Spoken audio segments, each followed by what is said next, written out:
याद रखना, पिता कितना भी कठोर हो, पिता जितना कठोर होता है, मां उतनी ही कोमल और ममतामयी होती है। और याद रखना मेरे पागलों, तो दुनिया में सबका दिल दुखाना, पर मां बाप का कभी दिल मत दुखाना। बेटा हो या बेटी, कितने भी गड़बड़ हो, कितनी भी गालियां बकलें, उल्टा सीधा बोल लें,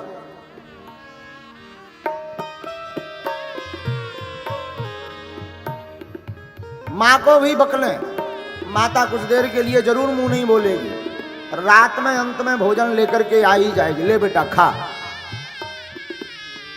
इसलिए मां को ममता की मूर्ति कहा। और हमारा तो निज अनुभव है, धरती पर भगवान के दर्शन करना है तो मां बाप और गुरु यही धरती के भगवान है।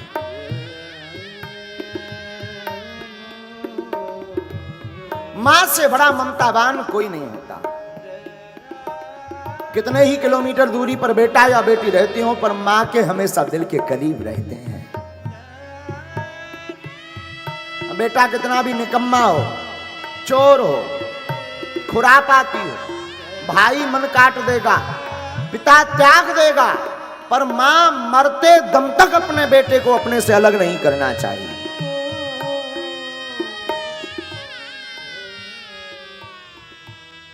बुरा ना मानो मेरे पागलों, ये बात नोट कर लेना।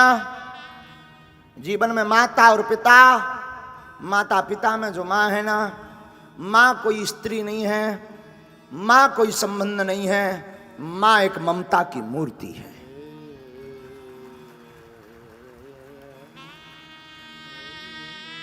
पूरे जीवन भर बोझ ढोती मां, बचपन काल से ही मां का संघर्ष प्रारंभ हो जाता।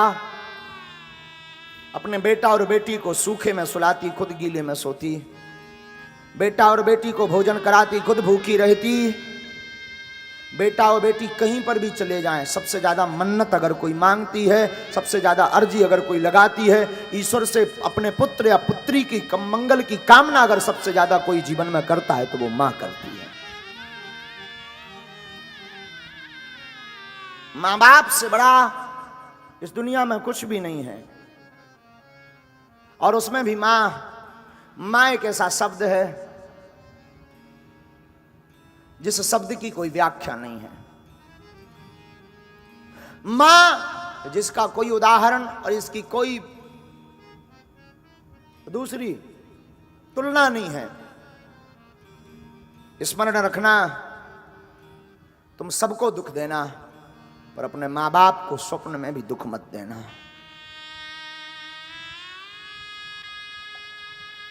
मां, सती की मां से आप चरित्र से ध्यान रखना। सती की मां जानती है कि मेरे पति बहुत खतरनाक हैं। सती की मां को पता है, इन्होंने आज्ञा दी कि शिव संबंधी कोई भी आए उनसे कोई नाता नहीं रखना है।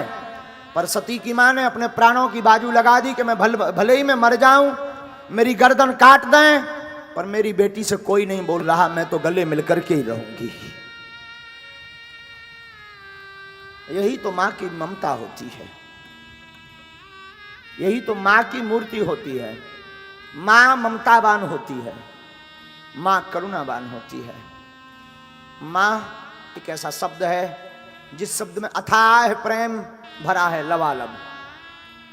मां एक ऐसी उद्घोषणा है जिसको बोलने के बाद संतुष्टि मिल जाती है। और सच कह दें, बेटा हो या बेटी, वास्तविक जीवन में अगर घर से जुड़ा रहता है तो कितनी भी विपरीत परिस्थिति आ जाए, उस परिस्थिति से अगर डांडस बधाने का काम कोई करता है तो जीवन में मां करती है।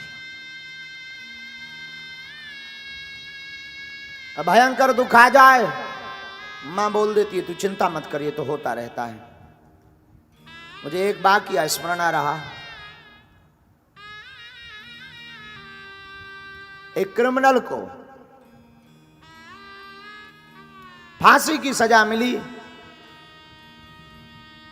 वो घर पर मां बाप से मिलने आया, पुलिस वाले उसे लेकर आए। उसने मां को प्रणाम किया, मां रो पड़ी कि तुझे तो फांसी है। वो उससे ज्यादा पहले ही रो पड़ा, मां मुझे फांसी की सजा मिली है। मां ने सोचा अगर मैं भी रोऊं, ये भी रोए, मामला बिगड़ जाएगा, बहुत देर तक टिक नहीं पाएगा। मां ने उसका सिर पकड़ा, सिर पर हाथ फिराते हुए अपनी गोद में सिर रखा। वो जंजीरों से बंधा था, जिस बालक को अपने हाथों से बांध करके रखती थी उसका वो बालक आज जंजीरों से बंधा था। 2 दिन बाद उसकी फांसी थी, 2 दिन बाद उसको मरना था। फिर भी मां सहलाती हुई, अपने आप को भींचती हुई, अपने आप को कंट्रोल करती हुई क्या कहती है? वो कहती है बेटा ये तो आना जाना सब ईश्वर के हाथ में है, तू चिंता मत कर, तू रो मत, 2 दिन ही जिंदगी के 2 साल मान। और जब बालक चला गया, लोगों ने उसकी मां की बड़ी तारीफ की, ये बड़ी ताकतवर है, ये बड़ी ढांढसमान है, ये तो बड़ी ज्ञानवान है। लेकिन जब लोग दोबारा मिलने गए तो उससे उसके पहले उस पुत्र को फांसी लगती, उसकी मां ने पुत्र के वियोग में प्राण त्याग दिए थे।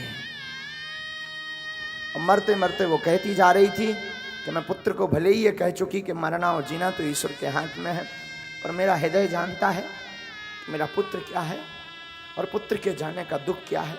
लेकिन अपने पुत्र को प्रसन्न देने के लिए मैं रो नहीं पाई, और अब मैं रोऊंगी नहीं, अब मैं अपने प्राण त्यागूंगी। ये होती है माँ जो अपने बेटे को प्रसन्न रखना चाहती है, खुद मरना चाहती है।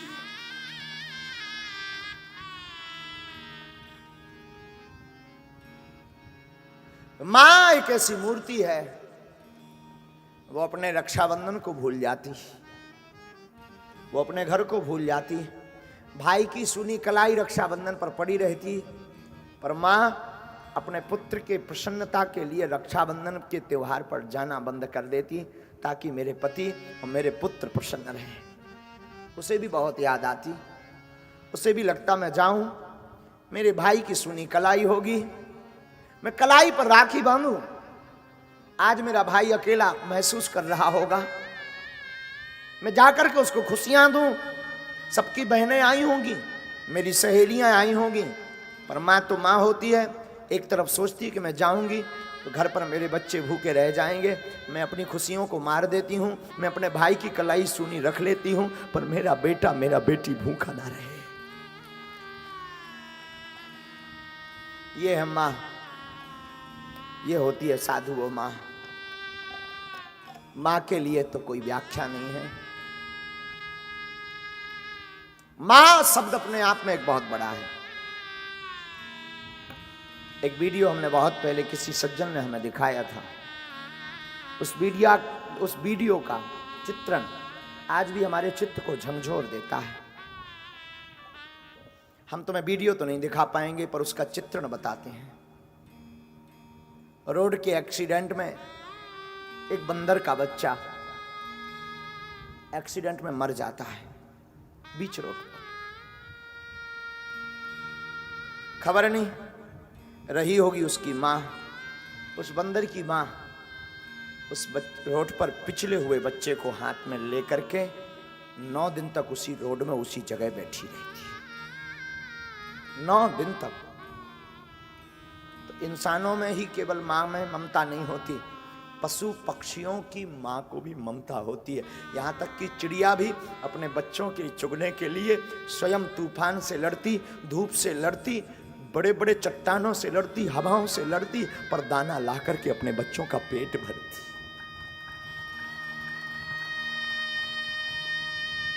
इसी का नाम है माँ, इसी का नाम है माँ। मैं निवेदन करूंगा मेरे भाई बहन, मेरे पागलों, तुम जीवन में सबको दुखी करना, माँ बाप को दुखी मत करना। तुम सबके ऊपर चिल्ला पड़ना, औरों पर चिल्लाओगे कोई नहीं सुनेगा। एक तुम्हारी मां होती है जो तुम्हारा चिल्लाना भी सह लेती, कुछ नहीं बोलती, मौन हो जाती। औरों को तुम गाली देते हो, वो चांटा मारते हैं, पर एक तुम्हारी मां होती है जो तुम्हारी गाली भी सह लेती, तुम्हारे नखरे भी सह लेती है। तुम एक कपड़े उठाते हो 10 बिखेर देते हो, मां कुछ नहीं बोलती, चुपचाप उसको ठीक कर देती है। कभी पत्नी के साथ जीवन में ऐसा करना, तब खबर लगेगी। वो 4 सुनाएगी तब एक काम करेगी। माँ के साथ जीवन में देखना, माँ इतनी ममतावान होती है, तुम 10 बार कुछ भी गंदगी कर लो, 10 बार साफ कर देती।